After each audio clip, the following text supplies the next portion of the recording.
YND news. आप देख रहे हैं YND नेटवर्क, नई सोच नई खबर के साथ। इनको बचा लीजिए। नर्स, इनको इमरजेंसी वार्ड में ले जाओ और आप पहले एडमिशन फीस भरवा जल्दी। आप पैसे की फिक्र मत कीजिए, मैं सब कुछ भर दूंगा। आप कैसे भी करके इनको डोंट वरी, रिलैक्स।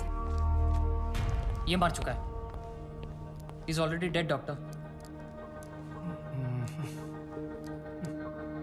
लेकिन उनको थोड़ी ये मालूम, जब तक उनकी जेब में माल है तब तक इसमें जान है।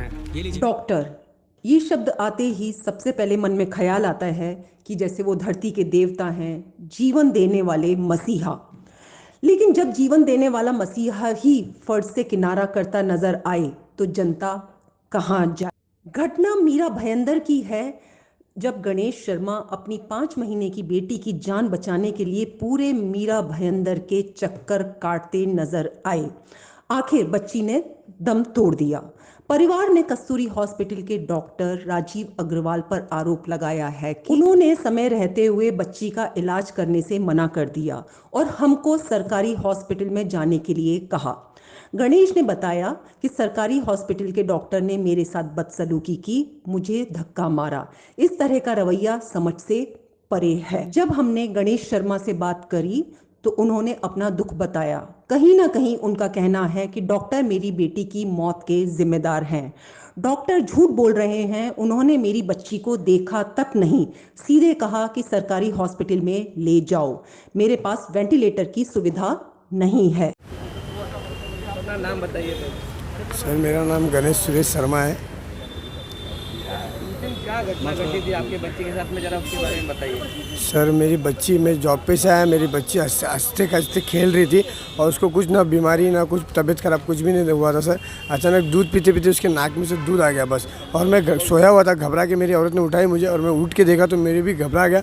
और मैं मेरी अग्रवाल में मेरी 2 जुड़वा लड़की हुई थी तो मैं अग्रवाल में ले गया। तो अग्रवाल में मुझे कुछ इनपुट दिया नहीं, मुझे बोला आप अभी क्या अभी कस्तूरी हॉस्पिटल में लेके जाओ। तो कस्तूरी वाला हॉस्पिटल में सर वो एक सर बैठे थे, बहुत बड़े डॉक्टर थे सर। तो उन्होंने मेरी बच्ची को हाथ भी नहीं लगाया और बिगर देखे बोले पेशेंट बहुत सीरियस है, आप टेम्बा में लेके जाओ, मैं कॉल करता हूँ अभी के अभी। और वहाँ पे टेम्बा में गया तो सर 5-10 मिनट कुछ किए नहीं और मेरे सामने मेरे को धक्का मार के बाहर निकाल दिया, इंजेक्शन मार दिया टेम्बे वाले ने और बोली लड़की आपकी लड़की का डेट हो गया।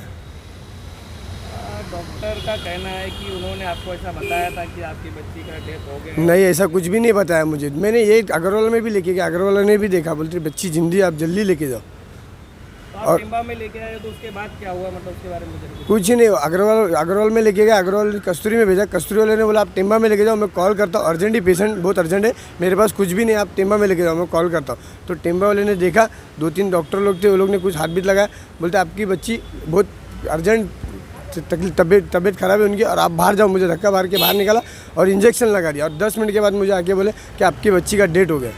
और मैं वहाँ पे खड़ा था सर, बाजू में ही। तो आपने उनको पूछा कि इंजेक्शन किस चीज़ का? कुछ नहीं, बोलते आप अपना काम करो, मैं मेरा काम करता हूँ, ऐसा बोल के मुझे बाहर निकाल दिया। और 10 मिनट के बाद बोलते आपकी बच्ची का डेट हो गया। मैंने बोला डॉक्टर साहब मैंने तो लाया था, मेरी बच्ची जिंदी लाया था, तो अब डेट कैसा हो गया? तो आपका कहना है कि राजीव अग्रवाल जो डॉक्टर है कस्तूरी हॉस्पिटल के, वो झूठ बोल रहे हैं? हाँ, झूठ बोल रहे सर। मैं, मेरी वाइफ और एक्चुअली मैं जो कपड़ा पहना था वो कपड़े के हिसाब से मुझे ऐसा लग रहा है कि वो गरीब समझ के मुझे वहाँ से भगा दिए और बोले टिम्बा हॉस्पिटल में जाओ, सरकारी हॉस्पिटल है, वहाँ पे आपका ट्रीटमेंट हो जाएगा, मैं आपको उधर टिम्बा हॉस्पिटल पे कॉल करता हूँ, ऐसा करके मुझे भगा दिया। पूरे मामले में हमने डॉक्टर राजीव अग्रवाल से जानकारी ली। उन्होंने बताया कि मैंने बच्ची के पिता को उसकी मौत की जानकारी दे दी थी, मेरे पास वेंटिलेटर की सुविधा उपलब्ध है। मैं कस्तूरी मेडिकल प्राइवेट लिमिटेड का डायरेक्टर हूँ। हाँ, 3 दिन पहले गणेश शर्मा, मुझे नाम नहीं मालूम है टू बी वेरी फ्रैंक, बच्चे को उसके पिताजी लेके आए और वो काफ़ी पैनिक सिचुएशन थे। यहीं पे मेरे लिया मैंने और मैंने खुद ने उसको एग्ज़ामिन किया, मैंने उसको स्टेथोस्कोप लगा के देखा, उसका पल्स देखा तो दिल की धड़कन नहीं है, पल्स नहीं है, ये मैंने उनको बताया। और मैंने उनको बताया कि भाई इसमें हम कुछ नहीं कर सकते। तो उन्होंने बोला नहीं डॉक्टर आप कोशिश करो। तो मैंने उनको यही बोला कि सर आपको अगर कोशिश करना है तो इसको वेंटिलेटर पे डालना पड़ेगा। हाँ, लेकिन इसका अभी पल्स और दिल की धड़कन नहीं चल रही है और मेरे पास जितने भी वेंटिलेटर हैं वो कोविड पेशेंट में लगे हुए हैं। तो आपको अगर प्रयास करना है तो तो आप उसको ताबड़तोड़ टिम्बा हॉस्पिटल, क्योंकि सबसे नज़दीक अस्पताल जहाँ पे वेंटिलेटर अवेलेबल है भाईंदर वेस्ट में, वो टिम्बा अस्पताल है, तो आप उधर लेके जाइए, वहीं पे आपका कुछ हो सकता है। मैं जैसे कि उसके पिताजी ने आरोप लगाया कि मैंने बच्चे को हाथ भी नहीं लगाया, कुछ भी, वो सरासर झूठ है। मैंने खुद ने मेरे हाथों से बच्चे को एग्जामिन किया है, उसको ऑस्कल्टेट किया है और उसके फादर को बोला है कि आप के बच्चे का दिल का धड़कन सांस नहीं चल रहा है, तो आप ये करें। उसके बाद में फादर पैनिक हो गया, वो बच्चे को इधर ही छोड़ के अस्पताल के बाहर किसी से फ़ोन पे बात करने लगा। उसके 2-3 मिनट के बाद उसकी मदर आई इधर। मदर आने के बाद मैंने उनको समझाया कि बहन जी आप है ना, अगर आपको प्रयास करना है, अभी उसका दिल का धड़कन सांस नहीं चल रहा है, तो आप इसको ताबड़तोड़ टिम्बा में लेके जाइए, क्योंकि मेरे पास वेंटिलेटर खाली नहीं है। ना कि जैसा कि आरोप लगाया कि ऑक्सीजन नहीं है, मेरे पास आज भी 50 सिलेंडर ऑक्सीजन के हैं और सब कुछ हम व्यवस्था है, लेकिन मेरा वेंटिलेटर खाली नहीं है, तो मैं कुछ नहीं कर सकता। सर, अगर आपको लगता है कि यहाँ डेथ हो गई थी तो आपको उनके पिताजी को बताना चाहिए था। उनका कहना है कि उन्होंने मुझे कुछ नहीं बताया, फिर उन्होंने बल्कि रेफर किया कि सरकारी अस्पताल में ले जाइए। मैंने आपको बता दिया ना कि मैंने उनको बोला कि आपका दिल का धड़कन, ये बच्चा मेरे पास कोई भी इलाज के लिए कभी भी आया नहीं था, ये फर्स्ट टाइम मेरे पास आया। मेरे पास अस्पताल में बाहर भी बहुत भीड़ लगी हुई थी वैक्सीनेशन की, कोविड पेशेंट्स की, तो मैंने उनको बताया, वो बोले कि आप इसमें कोशिश करो। मैंने उनको क्लियर बताया कि दिल का धड़कन और सांस नहीं चल रहा है।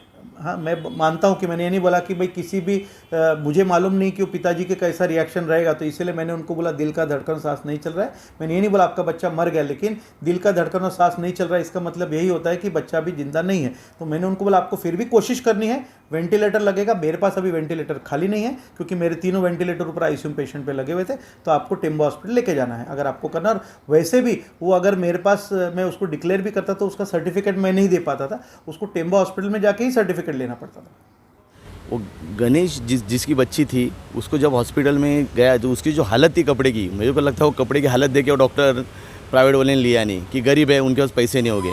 लेकिन डॉक्टरों को ये सोचना चाहिए कि गरीब है वो भी इंसान है।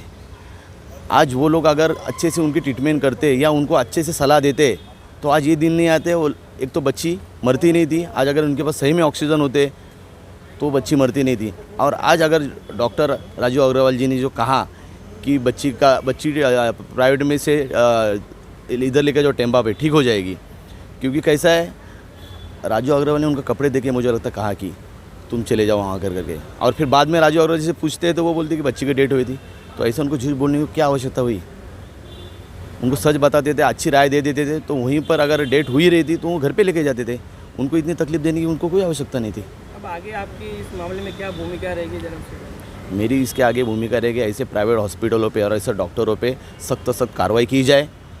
इनको बताइए जाए कि तुम एक डॉक्टर हो और डॉक्टर का अधिकार क्या होता है, डॉक्टर का फ़र्ज क्या होता है, वो उनको कानून दिखावे। बस यही बोलना चाहता हूँ मैं। अब सवाल ये आता है कि बच्ची की क्या जान बचाई जा सकती थी? अगर समय से उसका इलाज हो जाता तो आज बच्ची जिंदा होती। फैसला आप करें, झूठ कौन बोल रहा है, सच कौन बोल रहा है? सच और झूठ में बच्ची की जान का जिम्मेदार कौन?